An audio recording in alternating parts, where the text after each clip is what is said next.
आज से तकरीबन 8 दशक पहले की बात होगी। बिहार के समस्तीपुर के एक बेहद पिछड़े गांव में गोकुल नाई का बेटा मैट्रिक की परीक्षा पास कर जाता है। यह उस पूरे इलाके के लिए एक अप्रत्याशित और ऐतिहासिक घटना थी। अब तक किसी तरह अपने नाई के पेशे से पेट काट करके एक एक रुपया जमा कर गोकुल नाई ने अपने बेटे को मैट्रिक का इम्तिहान पास कराया। आगे की पढ़ाई लिखाई की उम्मीद में वो अपने गांव के एक सामंत के पास पहुंचता है। सामंत चारपाई पर लेटे हुए हैं। गोकुल नाई अपने बेटे का परिचय कराते हुए कहते हैं कि अपने बारे में, अपनी उपलब्धि के बारे में बताओ। वो बेटा उस सामंत से कहता है कि मैं मैट्रिक पास कर गया। सामंत खटिया पर लेटे लेटे कहता है, अच्छा तो आओ गोड़ दबाओ। भोजपुरी में गोड़ दबाना कहा, जिसका हिंदी में अर्थ है मैट्रिक पास कर गए, अच्छा आओ अब मेरा पैर दबाओ। वो बेटा बड़ा होता है, बिहार का मुख्यमंत्री बनता है, और जिसने अपनी पढ़ाई इतनी मुश्किल से की, उसने अपने मुख्यमंत्री रहते एक निर्णय लिया, अब बिहार में प्राथमिक शिक्षा निःशुल्क होगी। पढ़ने के लिए अब एक भी रुपया खर्च नहीं करना होगा। उनका नाम था कर्पूरी ठाकुर, जननायक कर्पूरी ठाकुर। जननायक कर्पूरी ठाकुर का 100वां जयंती वर्ष चल रहा है। इस शताब्दी वर्ष में हम जननायक कर्पूरी ठाकुर को याद करते हुए उन्हें क्रांतिकारी सलाम करते हैं और आपसे कुछ सवाल साझा करते हैं। मैं आगे वीडियो में इन बातों पर विस्तार से बात करूंगा, तब तक आप ठहर कर सोचें। कोई शख्स बिहार का 2 बार मुख्यमंत्री रहा हो और उसके पास अपना घर ना हो। एक शख्स जो मुख्यमंत्री रहते हुए भी फटा कुर्ता पहनता है। एक शख्स जो 400 बंदूकों का लाइसेंस लोगों में बांट देता है। एक शख्स जो बिहार में मुंगेरी लाल कमीशन के साथ पिछड़े वर्ग के लिए लोगों को आरक्षण देता है। एक शख्स जो जीवन भर खेती किसानी सिंचाई से लेकर कलम और किताब की हिफाजत में बिहार को बदल कर रख देता है। मगर वह शख्स जब अपना काम कर रहा होता है तो गालियां दी जाती हैं। जी हां, बिहार के मुख्यमंत्री के पद पर बैठे हुए उस शख्स को गाली दी गई, कर कर्पूरी कर पूरा, गद्दी छोड़ धर उस तरह। आरक्षण कहां से आई, कर्पूरिया की मां बियाई। MA BA पास करेंगे, कर्पूरिया को बांस करेंगे। और एक और किस्सा, एक समय एक ही साथ जब बिहार में मुख्यमंत्री कर्पूरी ठाकुर जी थे, उसी वक्त उत्तर प्रदेश में मुख्यमंत्री राम नरेश यादव जी थे।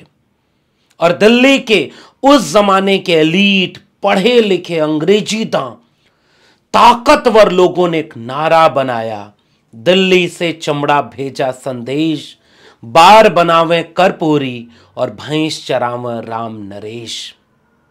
ये गालियां देने वालों को इतिहास भूल गया। कर्पूरी ठाकुर को जिन्होंने गाली दी, उनका नाम आपके सामने नहीं है।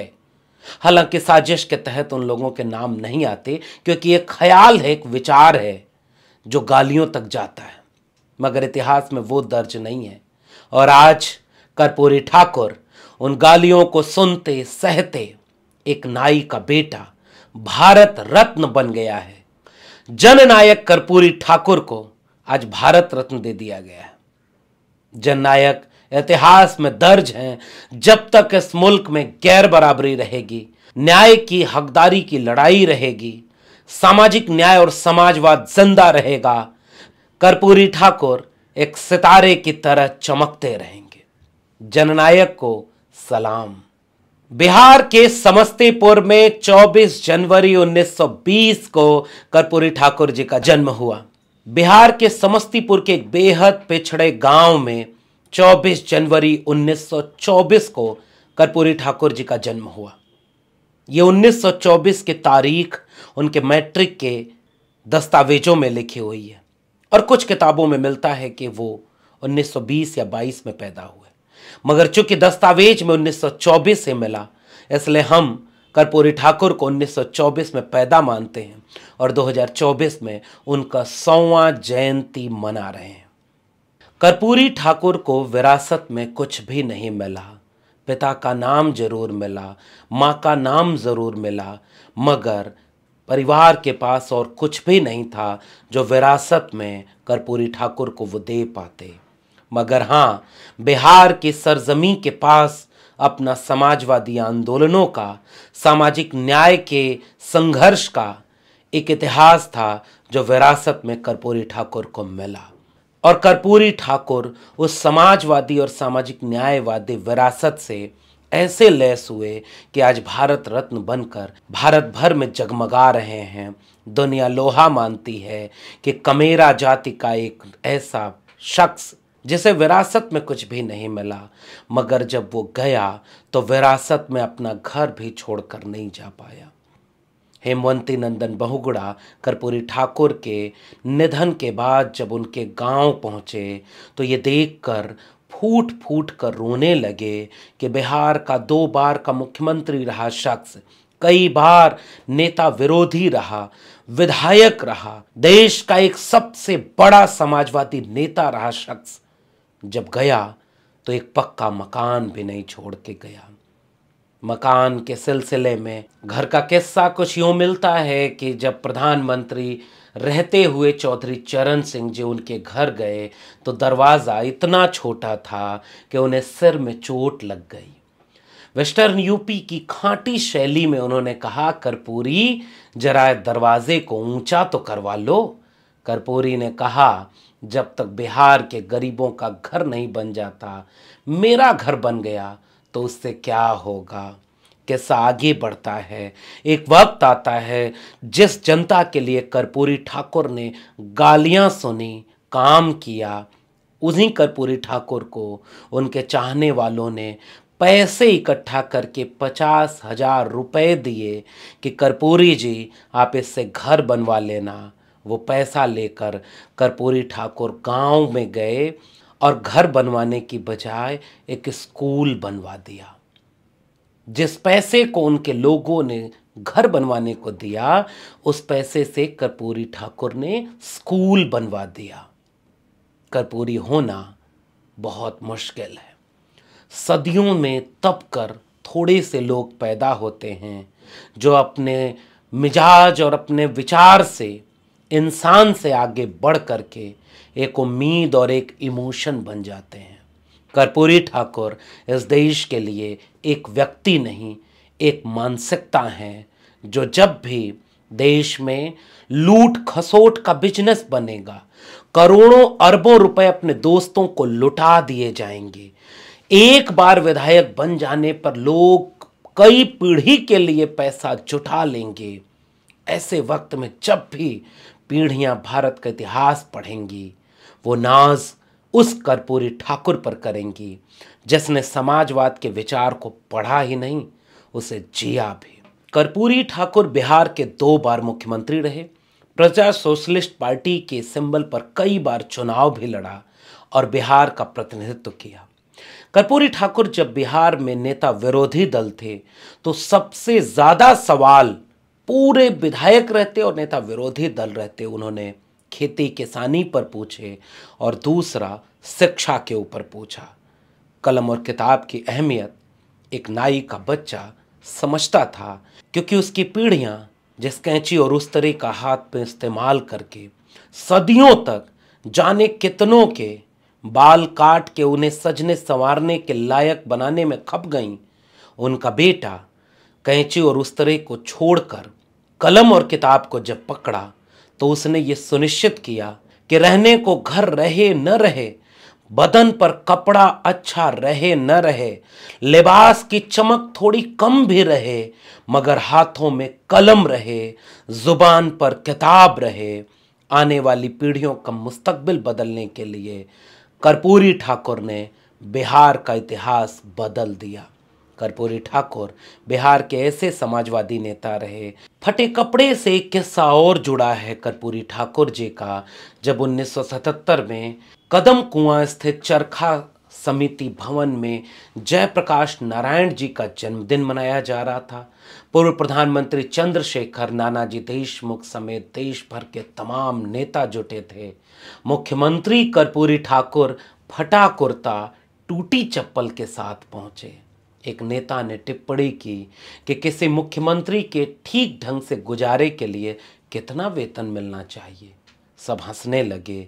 कर्पूरी सौम्य चेहरे के साथ चुपचाप इस बात को देख रहे थे, क्योंकि कर्पूरी राजनीति के लिए फटा कुर्ता नहीं पहनते थे। कर्पूरी मिजाज से वो थे जो अपने लिबास पर कभी गौर ही नहीं करते थे। उनके लिए अपना लिबास, अपना बैंक अकाउंट अहम नहीं था। गरीब, कमजोर, मजलूम के बदन के कपड़े और उनका स्वाभिमान अहमियत रखता था। सब हंस रहे थे। कर्पूरी सौम्य होकर चुपचाप सब देख रहे थे। चंद्रशेखर अपनी सीट से उठे और अपने कुर्ते को सामने की ओर फैलाकर कहने लगे, कर्पूरी जी के कुर्ता फंड में दान कीजिए सब लोग। सैकड़ों रुपए जमा हुए। जब कर्पूरी जी को थमाकर चंद्रशेखर जी बोले कि इससे अपना धोती कुर्ता ही खरीदिएगा, तो कर्पूरी जी ने मुस्कुराते हुए कहा, ये कुर्ता फंड का दान मुख्यमंत्री फंड में चला जाएगा, ताकि किसी गरीब के बदन पर कोई कुर्ता धोती खरीद सकूं। ऐसे थे कर्पूरी ठाकुर। बनावटी मिजाज के वक्त में जब नेता 10 लखिया सूट पहनकर अपने को इतिहास में अमर होने पर आमादा हैं, गरीबों को 5 किलो अनाज मुफ्त में देना ही सबसे कल्याणकारी योजना समझते हों, अपने चेहरे की चमक पर लाखों रुपए खर्च करते हों, एक दिन में कई कई लिबास बदलते हों, टेलीप्रॉम्प्टर के दौर में ऐसा होने के बाद भी जो खुद को ही फकीर कहते हों, ऐसे वक्त में जब भी पीढ़ियां अपना इतिहास और आइडिया ऑफ इंडिया देखेंगी, उन्हें कर्पूरी ठाकुर एक चमकते तारे की तरह हमेशा एक अलग पहचान की रोशनी में मुस्कुराते हुए नजर आएंगे। आसान नहीं है गालियां खाकर कर्पूरी ठाकुर बनना। आसान नहीं है उन गालियों का जवाब अपने काम से देना। आजकल किसी नेता को लोग अगर आलोचना कर दें तो वो उसे गाली समझकर गिनने लगता है कि मुझे मेरे जीवन में इतनी बार गाली दी गई। कर्पूरी ठाकुर को लिटरली मां बहन की गाली दी गई। कर्पूरी ठाकुर के पेशे से उनको अपमानित किया गया। कर्पूरी ठाकुर ने कभी उसका बुरा नहीं माना। उन गालियों को भी तमगे की तरह पहनकर इस मुल्क के कमेरा लोगों की जिंदगी को बदल कर रख दिया। कर्पूरी ठाकुर जी जब मुख्यमंत्री थे तो उन्होंने मुंगरी लाल कमीशन बनाया और बिहार में पहली बार पिछड़ा वर्ग को आरक्षण दे दिया।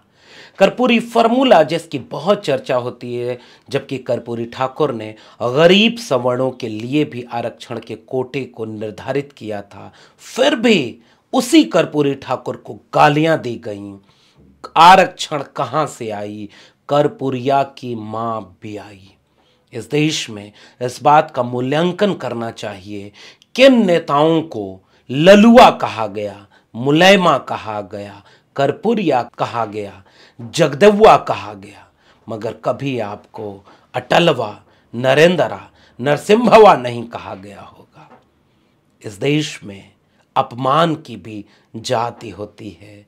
इसे कर्पूरी ठाकुर और उनसे जुड़े हुए लोगों से अलग कौन समझ सकता है? अपनी आलोचना को गाली समझकर गिनने वाले नेताओं के दौर में हम कर्पूरी ठाकुर को याद कर रहे हैं, जिन्होंने बिहार का सामाजिक राजनीतिक समीकरण बदल कर रख दिया।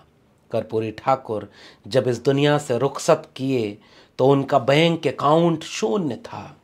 उनके पास रहने को घर नहीं था, उनके पास कुछ भी नहीं था, मगर एक विरासत सौंप गए थे कि हाँ, उन्होंने बिहार के लोगों में एक आत्मविश्वास भर दिया। और जब मैं बिहार के लोग कहता हूँ तो इसका मतलब वे लोग हैं जिनके पास स्वर नहीं था। ऐसे वक्त में जब पूरा देश निजी हाथों में अपने दोस्तों के हाथों लुटा दिया जाए और वह नेता भी फकीर बनकर आए, आपको याद करना होगा कि एक नेता जब मुख्यमंत्री था, उसका बेटा जब दिल्ली में बीमार हुआ, कर्पूरी ठाकुर के बेटे की बीमारी का पता इस वक्त की बड़ी नेता इंदिरा गांधी को चला। उन्होंने राज्यसभा के एक नेता को भेज करके कर्पूरी ठाकुर के बेटे का एडमिशन राम मनोहर लोहिया हॉस्पिटल में करवा दिया। राम मनोहर लोहिया में वो बेटा इलाज के लिए पूरी तरह सही नहीं हुआ, तो इंदिरा गांधी ने एक प्रस्ताव भेजा कि वो सरकारी खर्चे पर कर्पूरी ठाकुर के बेटे के इलाज के लिए उन्हें विदेश भेज देंगी। कर्पूरी को मालूम पड़ा तो उन्होंने कहा कि मर जाएंगे मगर बेटे का इलाज सरकारी खर्च से नहीं कराएंगे।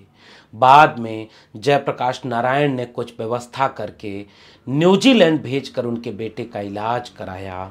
और आज कर्पूरी ठाकुर ऐसे लोगों के ज़रिए भी याद किए जाएंगे जो एक छोटे से ओहदे में अपना सब कुछ लूट कर भर लेते हों। ऐसे वक्त में भारत रत्न कर्पूरी ठाकुर को याद करना अपने विरासत और जड़ों को याद करना है। डॉक्टर राम मनोहर लोहिया को अपना वैचारिक गुरु मानने वाले कर्पूरी ठाकुर ने बिहार को विरासत में निजी तौर पर कुछ भी नहीं छोड़ा, लेकिन संघर्षों की एक ऐसी विरासत जरूर छोड़ी जिस पर चलकर बाद के दिनों में गरीबों का मसीहा बन करके लालू प्रसाद यादव का शासनकाल आया और फिर नीतीश कुमार का। बिहार से जलन रखने वाले लोग जो कल कर्पूरी ठाकुर को गालियां देते थे, आज भी सोचिए कि भारत के इतिहास में किन किन नेताओं को ये गालियां सुननी पड़ी हैं। चाहे वो मुल्ला मुलायम कहना पड़ा हो, चाहे वो ललुआ कहना पड़ा हो, चाहे कर्पूरिया और राम नरसवा कहा गया। आजकल राम की कथा का बयार है और आजकल भगवान का मंदिर बन रहा है। लाखों करोड़ों रुपया खर्च करके उनके रहने का घर बन रहा है। और एक नेता जिसे अपने घर के लिए जब लोगों ने पैसा जुटा कर दिया तो उसने उस पैसे से भी स्कूल बनवा दिया, क्योंकि वह नेता कलम और किताब की अहमियत समझता था। वो नेता ये बात समझता था कि पीढ़ियों का मुस्तकबिल बदलेगा तो स्कूल से बदलेगा, कलम और किताब से बदलेगा। इस देश को तब तक बराबर नहीं किया जा सकता जब तक सामाजिक न्याय न किया जाए, आर्थिक न्याय न किया जाए। इसलिए पूरा कार्यकाल कभी नहीं हुआ ऐसे मुख्यमंत्री का, मगर हाँ, उसके फैसलों ने पूरी पीढ़ियां बदल कर रख दी हैं। लोगों को उस समय भी कर्पूरी नापसंद थे तो कभी गाली दी, कभी उनकी सरकारें गिरा दी, मगर कर्पूरी ने अपने जीवन काल में इतना कुछ छोड़ दिया कि बिहार उसके बाद बदलता सा चला गया। बिहार ही नहीं, देश भर में जब भी इस देश में आइडिया ऑफ इंडिया की बात की जाएगी, समता और न्याय के, बंधुता के, भारत के संविधान के मूल्यों की बात की जाएगी, उस इतिहास के पुस्तक में एक स्वर्णिम अध्याय कर्पूरी ठाकुर का होगा, जिन्होंने गालियां सुन करके भी ऐसा काम किया कि आज उनके विरोधी भी उनका गुणगान करते हैं। मगर हाँ, बहुत कुछ कुर्बान करना पड़ा। यूं ही कोई कर्पूरी नहीं बन जाता। पिछले दिनों एक फिल्म आई जननायक, और उसका गीत हमारे अग्रज डॉक्टर सागर ने लिखते हुए यूं ही नहीं लिखा। सदियों से था दूर तलक घनघोर अंधेरा राहों में, कर्पूरी तब भरे उजाला इन खामोश निगाहों में। जन जन बोले, तन मन डोले, हर दिल बोले जिंदाबाद। जननायक को याद करो, तुम कर्पूरी को याद करो, जिंदाबाद जिंदाबाद। अपने पुरखा कर्पूरी ठाकुर को क्रांतिकारी सलाम। जय भीम, जय मंडल, जय संविधान, इंकलाब जिंदाबाद।